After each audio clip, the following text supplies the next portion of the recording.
बाळू मामा मी शरण आलो तुझ्या पाय.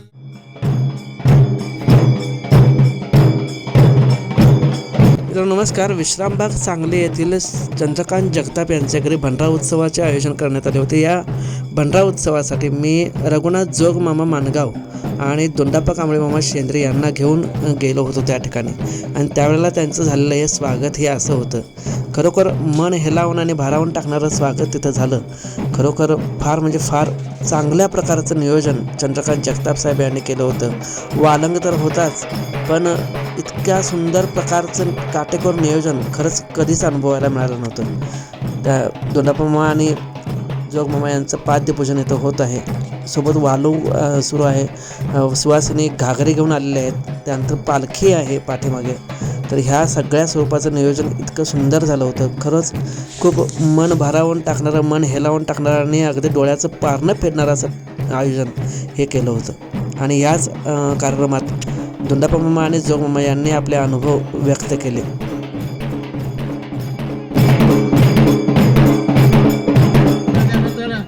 आमचं गिटार तयार होतं मानगावचं. आणि मी तो गिटारात मी ढोल वाजवत होतो. डिंब घालत, त्याला म्हणते डिंब म्हणतात. ते डिंब मी वाजवत होतो. मग डिंब वाजवताना काय झालं की आमची वर्गण सपली, मानगाववाल्यांची वर्गण गीताची सपल्यानंतर रुकडीचा एक बाळू म्हणून त्याचं नाव बाळू होतं. तो आंधळा होता, दोन्ही डोळ्यांना आंधळा होता. तो म्हटला मी जरा गीत म्हणतो. म्हणा की म्हटलं. मला म्हटला तू जरा ढोल वाजव म्हणाला. डिंब घालायला पाहिजे. मी घालतो म्हटलं, तू म्हण गीत म्हटलं. मग त्यावेळेला काय झालं की मी ढोल वाजवा लागलो. आंधळा बाळू तो गीत म्हणा लागला. म्हणजे वेद म्हणत त्यावेळेला किती वाजलं, 12 12:30 1 वाजा आलं होतं. मग त्यावेळेला मामा काय तिथं शेजाऱ्याला बसल्याला म्हणाला, मी त्याचं जाऊन कान धरतो म्हणाला. आणि तुझं कोण कान धरले म्हणून विचार म्हणाला. मग तो मामा तिथनं उठलं आणि मला येऊन हात लावला आणि माझा डिंब घालताना बंद केला. मी एकदम लक्षाने हल्लो. अरे माझी म्हटलं मामा उठून माझ्याकडे आला. म्हटलं आता काय भानगड आहे कुणाला माहिती. म्हटलं माझा काय डिंब चुकालाय काय वाजव चुकालाय काय खाली काय मला, मी माझ्या जीवाला घालवतो. मग त्यावेळेला मामा म्हणाला शांत म्हणाला. मामानं काय केलं, त्या आंधळ्याचं जाऊन कान धरलं. दोन्ही हातानं असं दोन्हीकडे 2 कान धरलं. ते आंधळं लागलं चापसायला. आंधळं चापसायला आलं. ते दुसऱ्या माणसाने एका विचारलं, अरे बाळू तुझं कान कोण धरलंय रे. मग ते चापसा लागलं. ते काय बोलना लवकर. आता काय करायचं म्हणत ते बोलना म्हटल्यानंतर काय झालं की त्याला आणि पुन्हा त्याला विचारलं त्या शेजारच्या मामाच्या शेजारच्या बसलेल्या माणसानं, अरे बाळू तुझं कान कोण धरले सांगा नास का. मग म्हणाला, तो म्हणला माझं कान बाळूमामानं धरलंय म्हणाला. त्यावेळेला बाळूमामानं सोडला कान. बाळूमामाने कान सोडलं त्याचं आणि त्याला गार फिरवून सोडलं त्याला.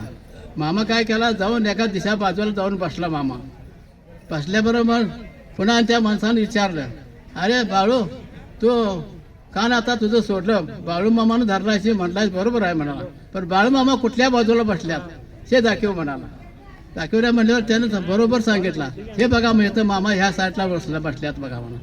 मग त्यानं वळी गेल्यावर मामानं काय केलं, उठला आणि छड्डू मारला. काय म्हटला मामा, अरे आंधळ्याला बाळू धनगर दिसतो आणि डोळशासने बाळू धनगर दिसना म्हणाला. बोला बाळू मामांच्या नावानं सांग बरं.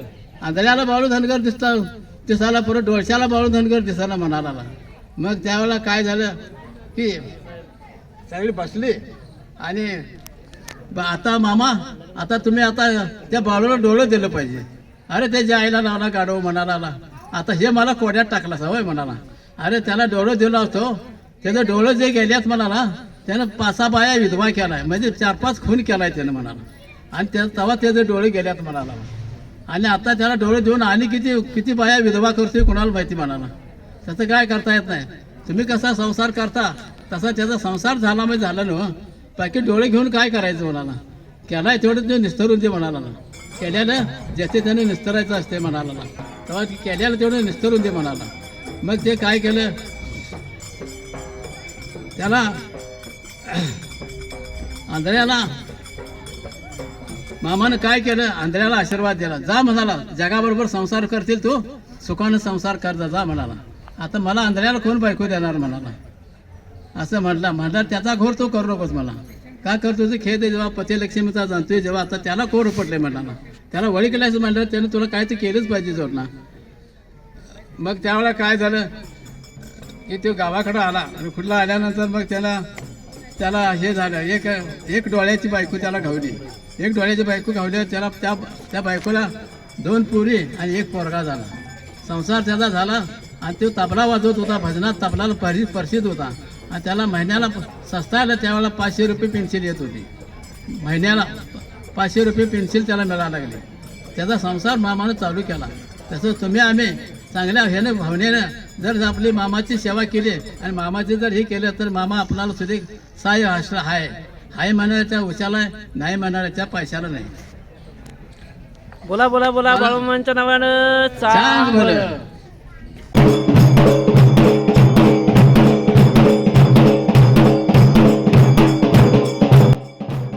ऐकलात मित्रांनो, जोगमामाने किती सुंदर आठवणी सांगितल्या. खरंच त्यावेळेचं सगळं चित्र डोळ्यासमोर उभं राहिलं.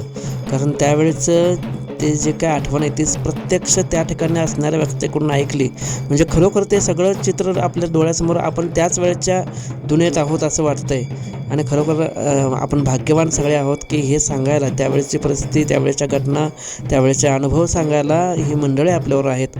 आणि ह्या मंडळींना डोक्यावर घेऊन आपण नाचलं पाहिजे. पण आजकाल ह्या मंडळींकडे कुणाचंच लक्ष नाही. खरोखर ह्या लोकांना आपण अगदी मनापासून जपलं पाहिजे. त्यांना जे काय हवं नको ते बघितलं पाहिजे. चंद्रकांत जगताप आणि त्यांच्या सुविद्य पत्नी यांच्या हस्ते त्यांची आरती होत आहे. खरोखर अशी ही माणसं आपल्या आयुष्यात आहेत, हेच फार मोठं आपलं भाग्य आहे. आणि ह्यांच्या करवी आपल्याला हे अनुभव ऐकायला मिळतात. आपण भाग्यवान खूप आहोत. तर मित्रांनो, ब्रह्मांड नायक श्री बाळूमामांच्या या सवंगड्यांकडं कुणाचंच लक्ष नाही. ही फार मोठी खंत आहे. खरंच मला तरी वाटतं आहे या सगळ्यांच्याकडं आपण जाणीवपूर्वक लक्ष दिलं पाहिजे.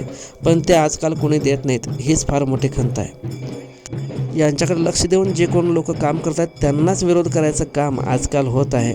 आणि खरोखर ही फार मोठी दुर्दैवाची बाब आहे. जय बाळूमामांच्या नावानं सांग बोला. बाळूमामाचं चांग बोल बोलूया, भंडारा लावूया, बाळूमामाचं चांग भल बोलूया.